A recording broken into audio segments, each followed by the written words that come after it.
and then they get into office and they're incredibly reckless with spending, especially with the way that they provide subsidies to corporate America and their advocacy to continue foreign aid. I think that there's a lot of things that we could cut down, but if they really wanted to find their balls, what we would this is when you know that fiscal conservatism comes back, when the people that are mainstream getting elected and making decisions are telling you that their intention that, hey, we need to end Social Security and Medicare, or we're going to privatize these things. Until they start talking about that, they're just lying to you about being fiscally conservative. Not to defend them, but they is cutting over $1 trillion for Medicaid and SNAP though. But hold on. But you have to put the caveat in there. That's $1 trillion over a 10-year period. Okay, right.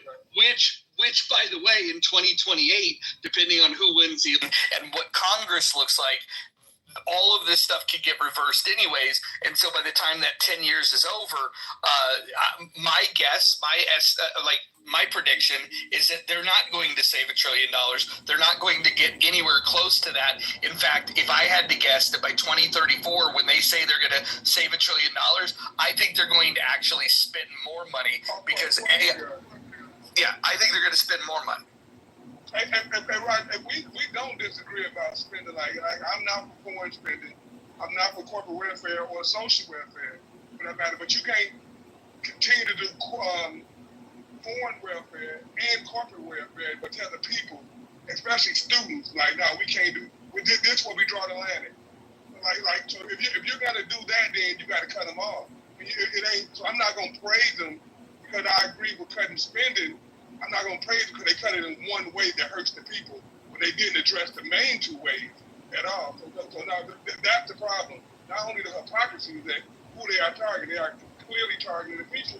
And I don't see how nobody can accept that. Well, yeah. So in terms of, they're doing what they think they can get away with, right? What they can get past. I mean, this bill barely got passed.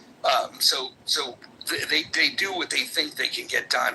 But ideologically, I would say, if I had to prioritize these things, I would start with erasing federal funding of just foreign aid completely, full stop. I would do it in a phased approach. I would stop any country that is adversarial to us would get nothing. Any country then the next wave would be any country that that has a trade imbalance that we think is unfair. I'd cut that funding next, and I would do this in waves, and I would eventually get to our allies where I would cut that funding, and then after all federal foreign aid is cut, then I would go into subsidies, and I would push for a constitutional amendment that taxpayer dollars should never fund corporations. Period. Full stop. And then regulatory capture, we should address that as well because that's a big piece of it. And then the final thing would be the social welfare programs, which is the biggest part of the budget. But the reason why I prioritize this stuff is we're giving U.S. taxpayer dollars to countries where U.S. citizens don't benefit, and then corporations, the vast majority of the people are not benefiting from that. So then when we get to the social component of it, that would be the final one, and that would be the hardest pill to swallow. But I think that if we were to knock these dominoes down one by one, that's the order in which I would go. Yeah, I would agree with that. They're going in the reverse. And not only the reverse order, I don't think they're going to get to the other two. I think this is where they're going to stay, and that is the problem.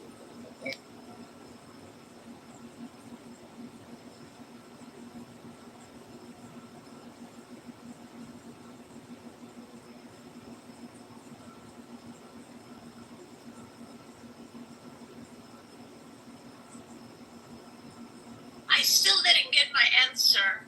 Is he on the phone? He is.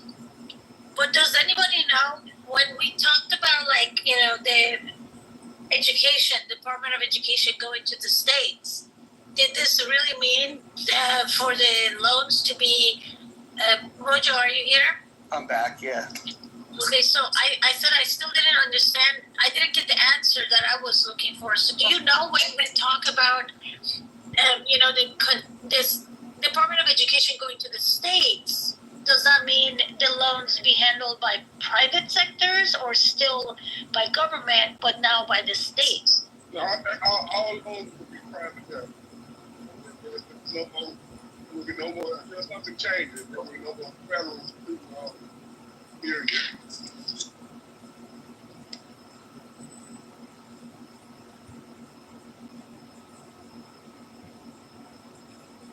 And like I said earlier, once you get the loan, it ain't once you finish, the interest start accruing at 6% instantly. But while you're in school, though, even if tuition did go down tonight, by the time you got out of school, you're going to be owing probably more because the interest done compounded so much on you. I don't see how this is a fix or a win or not help. I just think it hurts people. I think it's intentionally to hurt people. Is it me or Hakima's voice is really difficult to hear? No, I think this is better now, Sarah.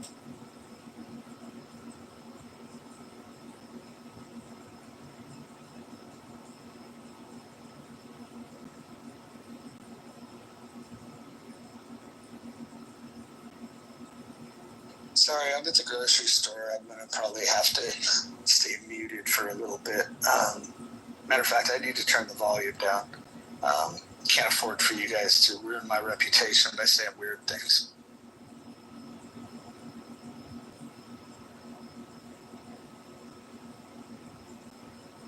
And the prophet lifted up his grandson's scale.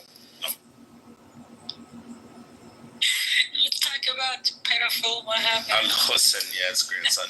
This is baby penis. I'm glad Roger turned it down. I can't wait to Roger get back so he can tell us how he like on that video they giving ICE $150 billion. What the fuck ICE doing $150 billion? This is crazy.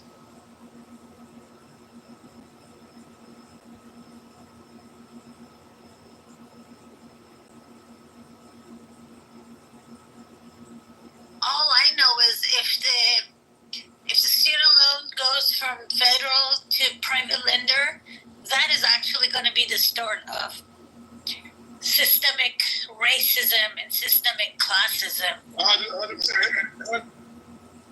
See, Hakima, see? When I say we don't have systemic racism right now, it's because we don't. But it looks like we're headed that way. I can't believe this. I can't believe America's going downward. Hey, sir, this is going to be another layer. This is something that you want to see because it's going to affect people that you know, but it's just another layer of the systemic racism that they're just digging into. But it's not like it didn't exist in other places. They're just making it even worse. They took away affirmative action. Now they're hitting the low income, not just black and minorities in general, lower class whites as well going to suffer from it. But so basically it's an attack on class. That's why I called it systemic racism, systemic / classism, because it's class that they're attacking.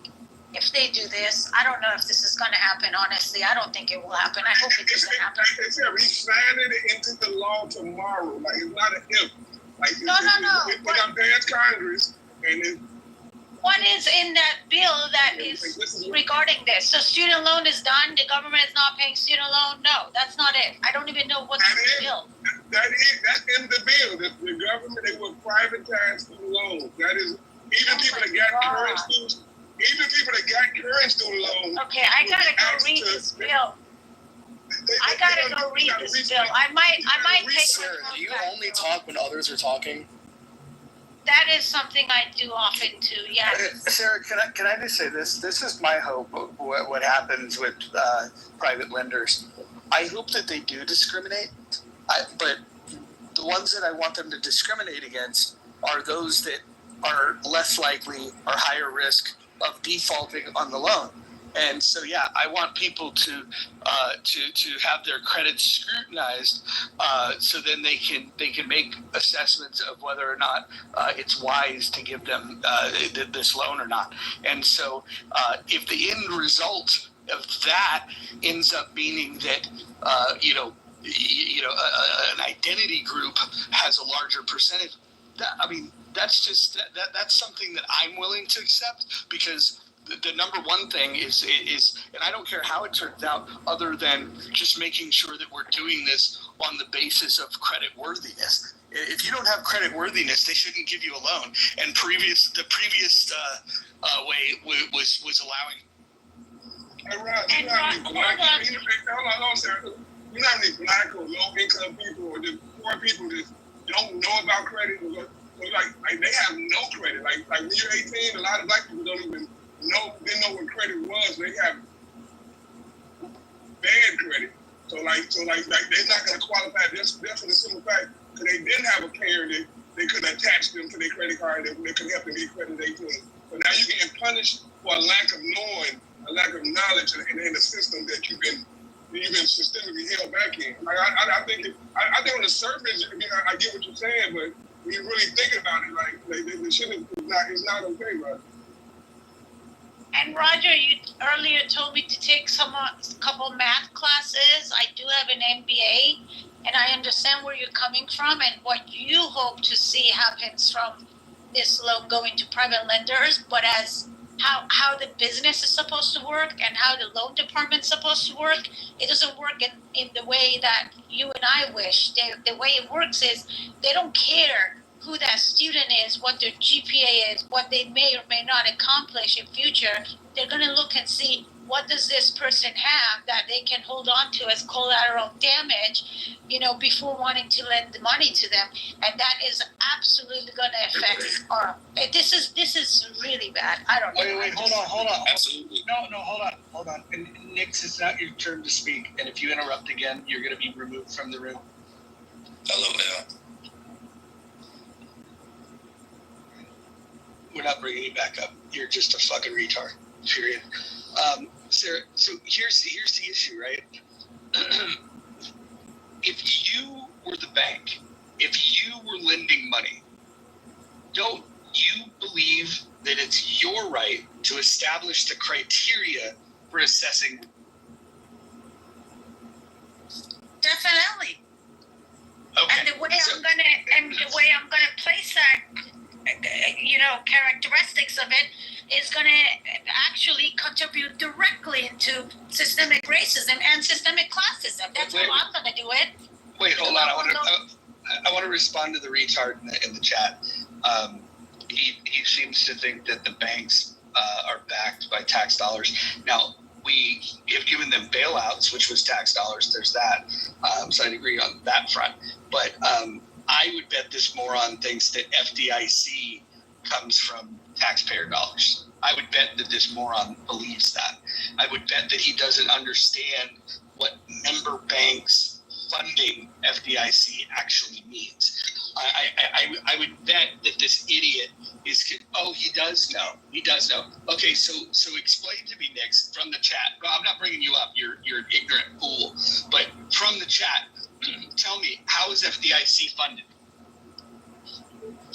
No, I'm not letting you speak. You lost that privilege by twice being on the stage and interrupting people with stupid comments. So listen, and by the way, I will just say this. I can tell by your photograph. I can tell by the way that you carry yourself in that photograph that you are a fucking retard. I can make that assessment. Go ahead. And yes, I'm judging you. That's a limp dick blunt, by the way. Yeah, he should look at the blunt that I'm smoking in my PTR. That one's...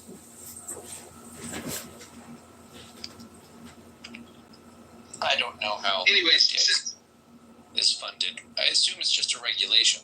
Like, aren't banks just funded by the money people put in them? Well, no, but we're talking about insuring the money. When you put your money in the bank, what ensures that money is going to be insured? There's a mechanism where after the run on the banks, what happened was they said, well, we need to fix this problem. So they needed to get confidence back in people to put their money in the banks, so the banks can get money by right. That's what it is. Right. But hold on, let me just say this. But the insurance only goes up to $250,000, and that fund to ensure that $250,000 comes from the members of that bank. By the way, there is no requirement. A bank cannot be a member bank of FDIC. There's very few of them left. There was a bank in Hayward, California that was very rogue in this, that they actually didn't put money into FDIC. They were not a member Did they bank. have anything else weird, like weird interest rates or something? Well, here's what was very interesting. They had the highest interest rates out of any bank in town. The problem was that they didn't have, they weren't insuring this. That being said, over the years that I lived in that area, people were happy banking with them, and they were getting much better returns on the money they had in savings. And the problem is, if there was a calamity and that bank went broke, you would have recourse to get any of your money.